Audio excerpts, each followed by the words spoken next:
It was a typical sunny afternoon in Maplewood. The Johnson household, nestled in the heart of Maplewood, was buzzing with excitement as preparations for Alex's 18th birthday party were in full swing. Streamers and balloons decorated the living room, and the aroma of freshly baked cake filled the air. Alex, a senior at Maplewood High, was looking forward to the party. He loved pranks and was known for his sense of humour, often getting into trouble for his antics. His younger sister Emily, a 16-year-old junior, was his complete opposite. She was responsible, bookish, and often had to endure Alex's pranks. The Johnson family had a tradition of making a wish before blowing out the birthday candles. As the evening approached, friends and family gathered around the table singing "Happy Birthday" to Alex. With a sly smile, Alex looked at his sister and jokingly said, "I wish I could switch bodies with Emily for a day." Emily rolled her eyes, used to Alex's jokes, and playfully punched him on the shoulder. "Yeah, right, like that would ever happen." Little did they know, a strange sparkle in the air hinted that something magical was happening. The party continued with laughter and games, but as the night went on, Alex began to feel a strange sensation. A tingling feeling spread through his body, and he dismissed it as the excitement of the day. Meanwhile, Emily felt an odd chill, but shrugged it off as a draft from the open window. As the clock struck midnight, both siblings went to bed, exhausted from the festivities. Alex's last thought was a fleeting hope that his wish had some magical power, just for the fun of it. The next morning, Alex woke up feeling different. The room seemed larger, and the bed was unfamiliar. He looked down and screamed when he saw a floral dress and slender hands that were definitely not his own. Rushing to the mirror, he saw Emily's reflection staring back at him. "What the heck?" Alex yelled in Emily's voice. Meanwhile, Emily awoke feeling disoriented. She was used to her tidy room, not the chaotic mess of Alex's. She looked in the mirror and saw Alex's face. Panic set in. "No way," she whispered in Alex's deep voice. They quickly realized that Alex's wish had come true in the most literal sense.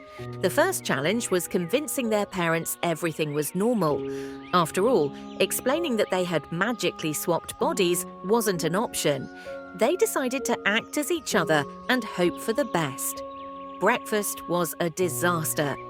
Alex, trying to mimic Emily's neat eating habits, accidentally spilled milk all over the table. Emily, attempting to embody Alex's carefree attitude, nearly choked on her cereal while trying to crack jokes. Their parents exchanged puzzled looks, but were too busy to investigate further. Alex and Emily grabbed their backpacks and headed to school, dreading what awaited them. As they walked through the doors of Maplewood High, they were immediately thrust into each other's worlds.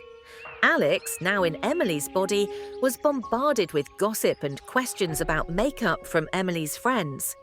He felt completely out of his depth and struggled to keep up with the conversations. "Emily, you look different today," Sarah, Emily's best friend, said, eyeing him suspiciously.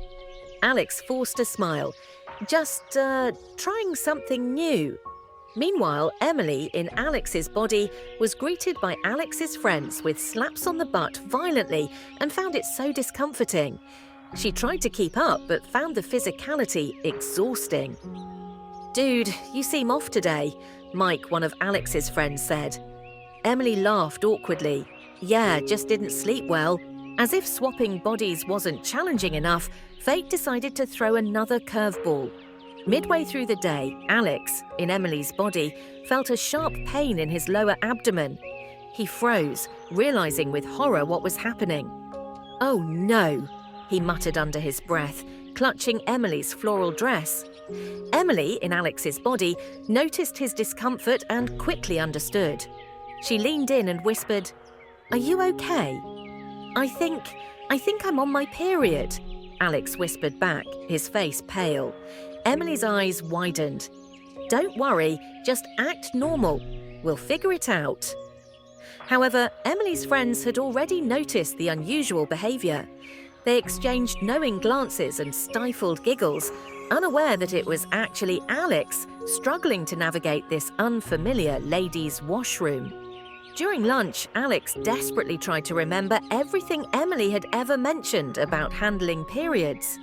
He awkwardly excused himself and headed to the bathroom, where he fumbled with a tampon, nearly having a meltdown in the process. When he returned, Sarah and Rachel were waiting, smirking. "You okay, Emily?" Sarah asked sweetly. Alex forced a smile, feeling utterly humiliated. "Yeah, just cramps."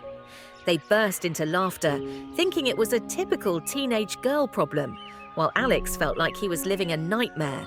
After surviving the morning, the rest of the school day continued to be a series of comedic mishaps.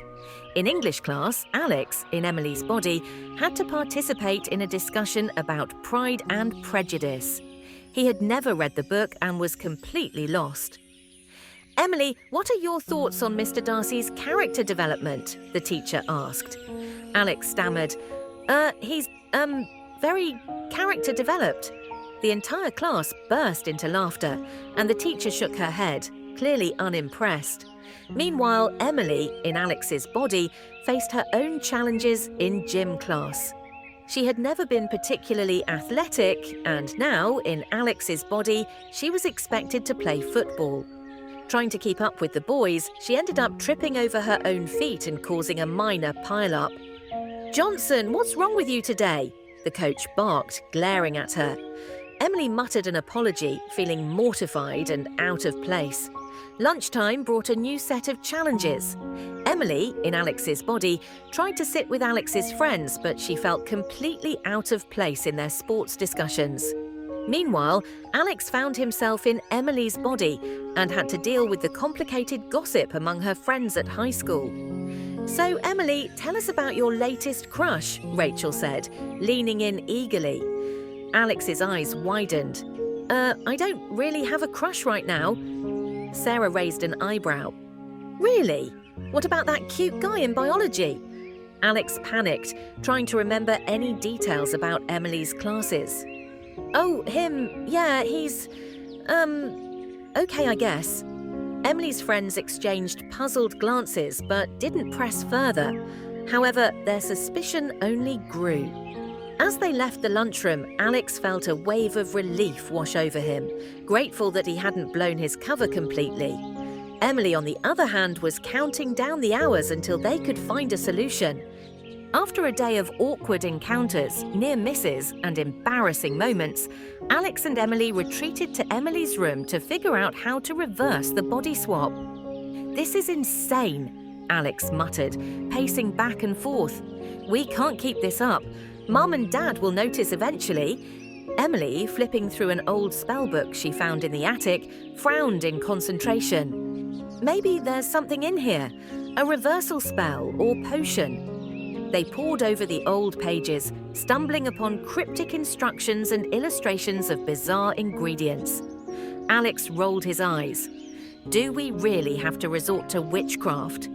"It's worth a shot," Emily replied stubbornly, tracing a finger over a particularly complex rune. That night, in the darkness, Alex and Emily collected what they needed: a lock of hair, a jar of fireflies, and a handful of powdered moonstone, as the book instructed. In the backyard, they set up a small altar, lit candles, and began chanting in unison. Body swap, reverse this silly mishap." Nothing happened. They tried again, this time with more gusto and a sprinkle of optimism. "Switch us back, get us right, before we face another school night." Still nothing.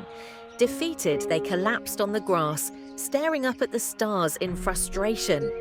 The next morning, as they got ready for another day of high school adventures, Alex and Emily noticed something odd. Their quirky neighbour, Mrs. Whitmore, was taking care of her garden. Mrs. Whitmore was famous in the neighbourhood for her unusual habits and rumoured magical powers. Desperate, Alex and Emily decided to approach her. "Mrs. Whitmore, we need your help," Alex, in Emily's body, said, trying to sound sincere. Mrs. Whitmore looked up, her eyes twinkling with curiosity. "Ah, the Johnson siblings. What brings you here?" Emily, in Alex's body, hesitated before explaining their predicament. Mrs. Whitmore listened intently, nodding occasionally. "Body swap, you say?" Mrs. Whitmore mused, tapping her chin thoughtfully. "That's quite the pickle. Let me see what I can do." She led them into her home, a quaint cottage filled with peculiar artifacts, dried herbs, and a faint smell of incense. The siblings looked around, feeling a mix of hope and skepticism. Mrs. Whitmore rummaged through a dusty bookshelf, pulling out an ancient-looking tome. "Ah, here we are. Mystical Misadventures and Their Remedies. This should have something useful." She flipped through the pages, occasionally muttering to herself. Finally, she stopped and read aloud. "To reverse a body swap, one must perform a ritual under the full moon, using an item of significant personal value from each person involved." Alex and Emily exchanged glances. "When's the next full moon?" Alex asked. "Tomorrow night," Mrs. Whitmore replied. "You'll need to bring something that holds deep sentimental value for each of you." The following day at school was even more chaotic, as the siblings tried to gather the necessary items while maintaining their disguises. Alex, in Emily's body, chose a locket that Emily always wore, containing a picture of their late grandmother. Emily, in Alex's body, decided on Alex's cherished baseball glove, a gift from their dad. However, the day was not without its usual mishaps. In chemistry class, Alex almost caused an explosion by misreading the instructions, earning a stern lecture from the teacher. As night fell, Alex and Emily gathered their chosen items and made their way to Mrs. Whitmore's garden. Mrs. Whitmore arranged the items on a small altar and began chanting in a language neither sibling understood. Suddenly, a bright light enveloped them. When the light faded, they found themselves back in their own bodies, standing in Mrs. Whitmore's garden. "It worked!" Emily exclaimed, hugging Alex tightly. Alex grinned, feeling a rush of relief. "Thank you, Mrs. Whitmore," the old woman smiled warmly. "You're welcome, dears. Remember, magic is powerful, but should be used wisely." The next morning, Alex and Emily returned to school, grateful to be back in their own bodies. They shared knowing looks as they navigated the hallways, feeling a newfound appreciation for each other's lives. One day, as they walked home from school, Alex turned to Emily and said, "You know, I never realized how tough it is being you. You handle so much." Emily smiled. "Thanks, Alex. And I never knew how much pressure you were under with your friends and sports. You're pretty amazing too." They shared a moment of mutual respect and understanding, knowing that their bond had grown stronger through the experience. Thank you all for watching. If you enjoyed the story, please consider subscribing for more entertaining content. Your support keeps us inspired to create more laughter and joy. Thanks again.